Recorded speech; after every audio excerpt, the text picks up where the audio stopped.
SK Singh जो सेना में वाइस चीफ रहे हैं, उनके इलेक्टोरल रोल के नाम को लेकर जिला प्रशासन ने बात उठाई है। उनका ये कहना है कि इलेक्शन कमीशन के रूल में ऐसा है कि आप बिहार के हैं, लेकिन अगर बिहार के किसी विधानसभा क्षेत्र में आप मतदाता के तौर पर रजिस्टर नहीं हैं तो आप चुनाव नहीं लड़ सकते। जनरल साहब की पत्नी की डेथ हुई है 2020 में। उस समय तक वो बिहार के वोटर लिस्ट में थे, लेकिन पत्नी के डेथ होने के बाद वो नोएडा में रहते थे तो उनका इलेक्टोरल रोल में नाम शिफ्ट हो गया, क्योंकि 24 में उनको वोट देना होगा।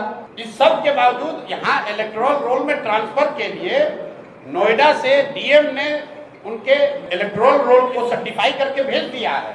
ए हम लोगों ने सबमिट कर दिया है।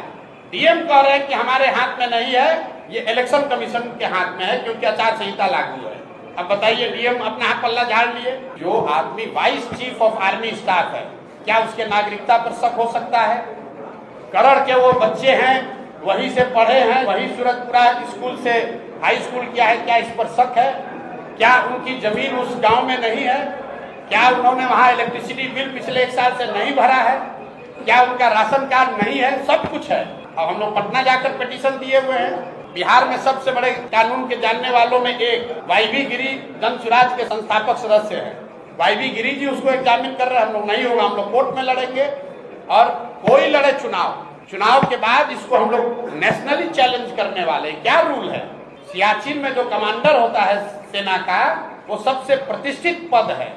उस पद को जिस बिहार के लड़के ने लीड किया है, उसको आप कह रहे हैं कि चुनाव नहीं लड़ने देंगे। बिहार का इतना बड़ा बेटा अपने सुख सुविधा को छोड़कर बिहार के लिए लड़ने आया है, उसको आप चुनाव नहीं लड़ने दे रहे हैं।